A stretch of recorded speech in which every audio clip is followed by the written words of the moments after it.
আসসালামু আলাইকুম প্রিয় বন্ধুরা, আজকের ভিডিওতে আমি আপনাদের বলবো যে এই পৃথিবীতে কারোই কারণের এর মতো সম্পদ ছিল না। আমি আপনাদের বলবো কিভাবে হযরত মুসা আলাইহিসসালামের চাচাতো ভাই কারণ জাকাত না দেওয়ার কারণে তার সমস্ত সম্পদ সহ মাটির নিচে ডুবে গিয়েছিল। আমি আপনাদের এই বিষয়ে বলবো যা আপনাদের হৃদয় ছুঁয়ে যাবে ইনশাআল্লাহ। তাই ভিডিওটি শেষ পর্যন্ত দেখুন। আপনারা হয়তো জানেন যে মাটির নিচে সোনা, রূপা, হীরা, মূল্যবান পাথর, রুবির খনি আছে এবং সমুদ্রের নিচে অনেক জাই, পান্না, প্রবাল এবং মুক্তা আছে। কিন্তু আপনারা শুনে অবাক হবে যে এগুলো একসময় একক ব্যক্তির সম্পত্তি ছিল। এই পৃথিবীতে কেউ এত ধনী ছিল না এবং কখনো হবেও না। তার সম্পদ কিভাবে ছড়িয়ে পড়েছিল এবং কিভাবে তা মাটির নিচে এবং সমুদ্রের ভেতরে চলে গিয়েছিল, আমি আজ আপনাদের এই আশ্চর্যজনক গল্পটি বলবো। হযরত মুসা আলাইহিস সালামের চাচাতো ভাই, এর নাম ছিল কারুন।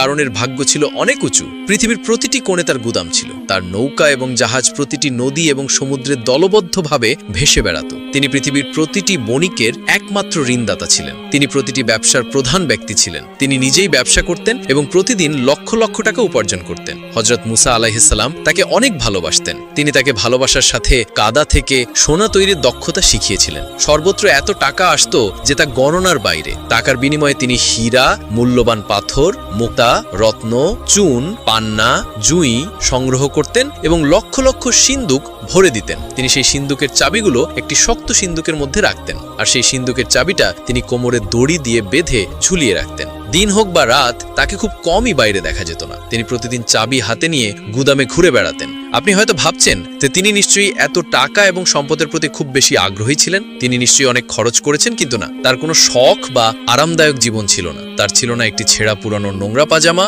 উপরে একটি কুর্তা এবং পায়ে একজোড়া জীর্ণ চপ্পল। তিনি মাটিতে ছেঁড়া পুরনো মাদুরের উপর শুয়ে রাত কাটাতেন। দিনের খাবার ছিল কয়েকটি শুকনো রুটি, কিছু খেজুর এবং কিছু জল। কথিত আছে যে কয়েকদিন পর তিনি এটিও খাওয়া বন্ধ করে দিয়েছিলেন। তিনি একটি শুকনো রুটি জলে ডুবিয়ে সেই জল পান করতেন এবং রুটিটি শুকনো রাখতেন। তার আত্মীয় স্বজন এবং বন্ধুরা বলতো, এত সম্পদ থাকা সত্ত্বেও কেন আপনি এত সমস্যার সম্মুখীন হন? আপনি কি অন্তত এক জোড়া জুতা বা একটি সুন্দর পোশাক কিনতে পারেন? কারুন হেসে বলল, বাহ, তোমরা তো দারুণ উপদেশ দিচ্ছ। আমি কি সমুদ্র থেকে টাকা এনেছি যে তোমরা আমাকে ধনী বলে মজা করছো? এবার ভাবো, যদি আমি এই সামান্য টাকা খরচ করি, তাহলে বৃদ্ধ বয়সে ক্ষুধার্ত অবস্থায় আমার বাচ্চাদের খাওয়াবে কে? বলতো, তোমরা আমাকে রাস্তায় ভিক্ষুক বানাবে। তোমরা খুব চালাক হচ্ছ, আমি দেখছি। কারুনের এই কথা শুনে লোকেরা অবাক হয়ে সেখান থেকে চলে যেত।